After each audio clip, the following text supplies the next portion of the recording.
오늘 마태복음 12장 본문 말씀은 안식일에 대한 주제로 주님이 주신 말씀이 되겠는데요.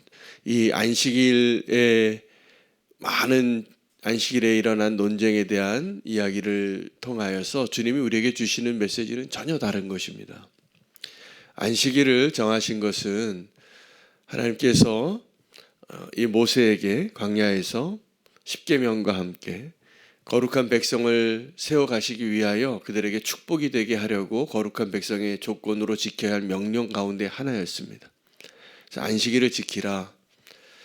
요즘도 우리가 주일 성수하는 것이 유익이 많이 있습니다. 그러나 또 주일 성수하지 못하는 형편에 계시는 분들도 계십니다. 그래서 우리가 안식일을 지키는 것에 대하여서 오늘 이 본문에 등장하는 유대인들의 모습과 또 안식일을 깨트리신 예수님의 모습이 나옵니다.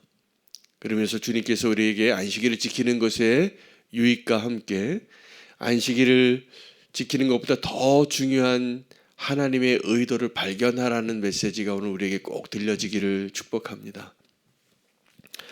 이 안식일이 율법 가운데 하나이죠. 십계명 가운데 하나이고, 이 안식일을 지키는 것을 통해서 하나님이 원하시는 것은 하나님의 백성을 세우는 거였습니다.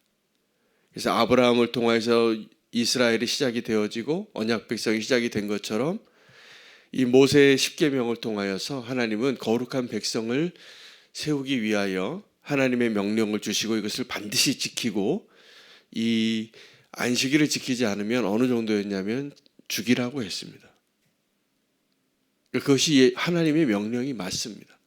그러니 안식일을 지키지 않으면 어떻게 해야 합니까? 죽여야 하니까 아주 그 안식일을 지키기 위해서 철통같이 지키고 있었던 것이죠.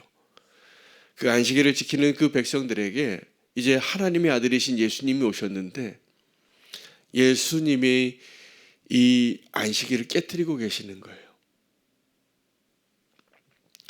이전에도 예수님은 안식일에 이적을 많이 행하셨습니다. 근데 오늘도 본문에 예수님께서 이 안식일에 예수님이 아니라 제자들이 그랬을 것 같은데, 지나가다가 배가 고프니까 이 이삭의 열기를 이렇게 따서 먹은 겁니다. 손으로 추스려서 비벼서 먹었겠죠.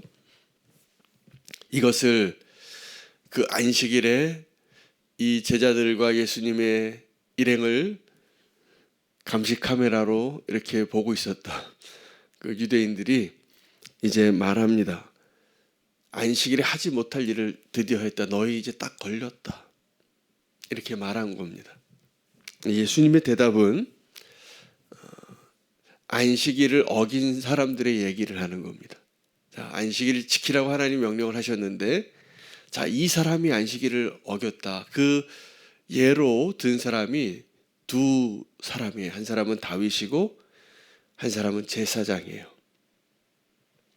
다윗이 언제 안식일을 어겼냐면 똑같이 예수님이 행하신 것과 똑같이 다윗의 일행이 안식일을 어겼다는 거예요. 시장할 때, 배고플 때 이 다윗이 하나님의 성전에 들어가서 제사장에게 뭘 요구했냐면 제사장만 먹을 수 있는 떡을 요구한 거예요. 다윗이 그 모세의 율법을 지켰습니까? 어겼습니까? 어겼죠.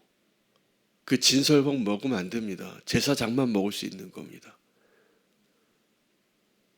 사울은 이 제사장만 할 수 있는 제사의 그 역할을 자기가 왕이라고 함부로 하다가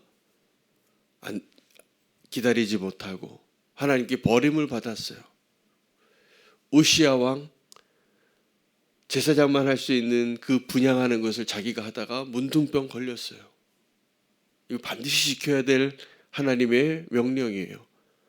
이 언약궤를 제사장이 어깨에 메고 가야 되는데 제사장이 아니라 새 수레에 싣고 가다가 우사가 죽었어요. 하나님의 명령은 이렇게 무서운 겁니다. 지키지 않으면 당장 벼락이 치는 거예요. 그러니 이 율법을 지키려고 이렇게 눈을 지키고 부릅뜨고 있는 사람들에게 예수님이 행한 행동들이 용납될 수가 없었던 것입니다. 근데 예수님은 그 일을 의도를 가지고 하셨다는 것을 오늘 우리가 발견해야 합니다. 그래서 다윗이 이 제사장만 먹을 수 있는 진설병을 먹지 않았느냐. 그런데 너희는 그 다윗을 지금 인정하고 있지 않느냐? 인정하죠. 다윗의 자손 예수 그리스도를 그들이 기다렸던 것, 다윗의 자손이여 우리를 긍휼히 여겨주시옵소서 이렇게 외치고 있었던 시대니까요.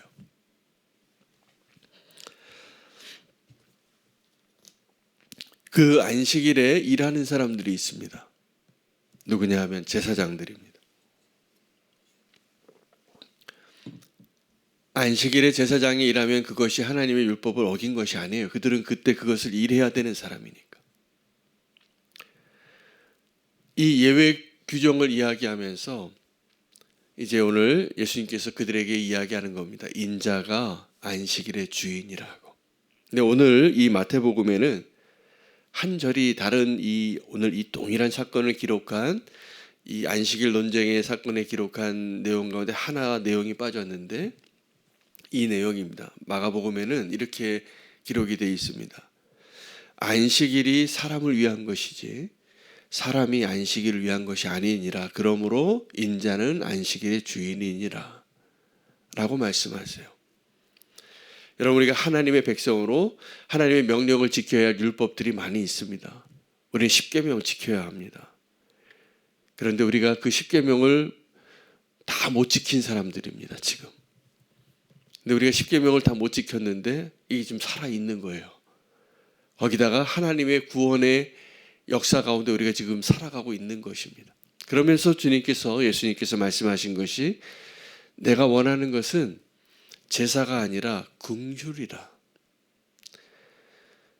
하나님께서 저와 여러분에게 오늘 주시고자 하는 말씀은 이 안식일 논쟁을 통하여서 하나님의 율법을 지키라라는 것보다 더 중요한 것이 하나님께서 이 율법을 주신 이유를 알라는 거예요. 그것은 우리를 구원하시기 위한, 우리를 구별하시기 위한 하나님의 마음을 반드시 알라는 것입니다.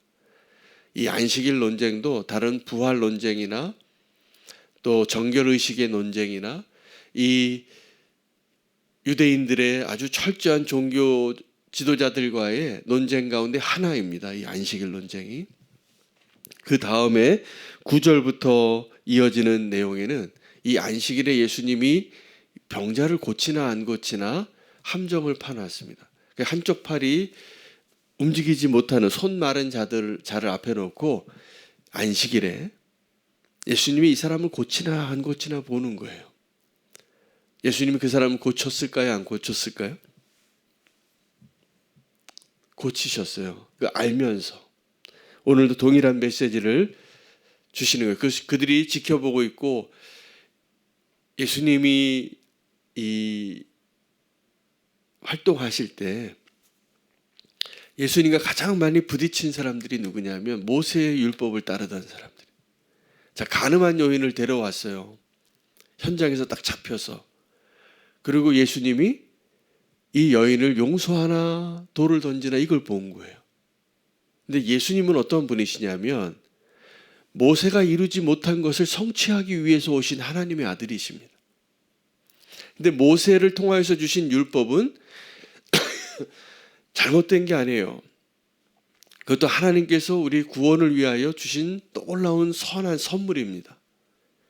근데 그 선물을 받으면서 하나님의 마음을 알지 못하고 지키지도 못하고 그것으로 정죄하기만 하고 있는 우리의 모습이죠. 우리를 하나님의 은혜의 자리로, 그 긍휼의 자리로 인도하시기 위한, 그리고 하나님이 그것을 통하여서 우리를 구원하시고자 하는 하나님의 뜻을 이루기 위하여 오늘 이 본문 가운데 주님이 주시는 메시지가 분명해집니다. 18절부터 이사야의 예언을 다시 한번 반복하면서 하나님께서 원하시는 것은 긍휼함에 대한 이야기다. 보십시오. 상한 갈대를 꺾지 아니하고 꺼져가는 심지를 끄지 아니하시기를 심판하여 이기실 때까지 하시리니 그 다음 본문입니다. 또한 이방인들이 그의 이름을 바라리라. 오늘 이 안식일 논쟁을 통해서 우리가 발견하는 것은 유대인의 실패예요. 로마서 11장에 하나님께서 유대인과 이방인의 구원을 완성하기 위한 하나님의 전체적인 그림을 보여주십니다. 그 내용은 유대인이 실패해서 하나님이 말씀해도 듣지 못합니다. 깨닫지 못합니다. 그래서 하나님의 축복이 어디로 가냐 하면 이방인으로 갔다는 거예요. 그리고 이방인의 충만한 수가 찰 때까지 유대인들이 시기하게 하셨다는 거예요. 그리고 하나님의 구원하시는 방식을 알려주시는데 하나님은 유대인이나 이방인이나 모두 율법을 지키지 못하는 자로, 실패한 자로 내어버려 두셔서 하나님의 은혜로 구원받게 하시는 것이 하나님의 계획이세요. 그러므로 이 유대인의 실패를 통하여서 이방인들이 하나님께 돌아오는 소망을 갖는 일들이 이루어지고, 또 이 이방인들이 구원받는 것을 보고 유대인들이 다시 그 남은 자들이 돌아오게 하시는 것이 하나님의 계획이에요. 오늘 이 안식일의 논쟁을 통하여서 예수님은 계속 시험을 받으십니다. 저 안식일에 예수님이 안식일을 지키나 못 지키나. 그들은 그 예수님이 안식일 지키는가 못 지키는가를 지켜보느라고 정말 예수님이 지금 행하시고 말씀하시고 우리에게 말씀해 주시는 그 은혜의 메시지를 듣지 못하고 있는 자가 되어 있어요. 여러분, 오늘 우리가 이방인이지만 우리는 혈통적으로 유대인이 아닙니다. 아브라함의 자손이 아니에요. 혈통적으로는. 그러나 믿음으로 우리는 아브라함의 자손이 되는 것입니다. 그러므로 우리에게 오늘 필요한 것은 유대인이나 이방인들을 향한 하나님의 은혜의 마음이에요. 하나님이 원하시는 것은 제사가 아니라 긍휼한 마음이라는 것. 여러분, 우리가 주님을 예배하고 오늘 주님이 우리를 구원하시는 그 하나님의 그 긍휼한 마음들을 알아서 우리도 어떻게 살아야 되냐면 우리가 유대인이 될 수 있어요. 우리가 율법주의자가 될 수 있어요. 그래서 그렇게 생각하는 자들을 향하여서 로마서에 바울은 또 이렇게 얘기합니다. 하나님께서 이 접붙이실 능력이 있는데 원 가지도 자르는 거 하나도 어렵지 않으셨다고. 너희 지금 접붙인 가지 자르는 거는 아무것도 아니라. 그러므로 조심하라. 너희를 자랑하지 말라. 우리가 이방인인데 은혜로 구원을 받았다가 우리가 유대인처럼 또 누군가를 시험하고 정죄하고 은혜의 자리에 나아가는 것을 가로막는 걸림돌이 될 수 있다는 사실을 기억하라는 거죠. 오늘 예수 그리스도는 모든 열방의 소망이 되시는 분이십니다. 그래서 예수님은 오셔서 유대인들을 향하여 일하신 것 같지만 사실은 유대인을 뛰어넘는 모든 열방의 모든 사람들의 구원을 위해서 일하신 거예요. 그 모습을 보고 유대인들이 이해가 안 되는 거예요. 유대인의 왕인데. 오늘 우리의 마음 가운데 하나님의 은혜를 우리의 편협한 그릇에 담지 아니하고 하나님의 은혜의 그릇을 담아서 하나님이 이루시고자 하는 그 구원의 역사 가운데 우리가 어떠한 모습으로 주님 앞에 서야 하는가를 다시 한번 발견할 수 있는 저와 여러분 되시기를 축복합니다. 내가 신앙생활 잘 해왔는데 그 신앙생활 잘 해온 것으로 누군가의 연약한 지체를 판단하고 정지하는 자가 되지 마시기를 축복합니다. 그리고 주님이 원하시는 그 구원의 자리에 함께 나갈 수 있도록 주님의 마음으로 오늘 우리가 살아낼 수 있는 저와 여러분 되시기를 축복합니다. 모든 열방의 소망이 될 수 있는 되시는 주님을 바라보며 우리가 그 소망의 일들을 이루는 일 가운데 쓰임받는 저와 여러분 되시기를 바랍니다.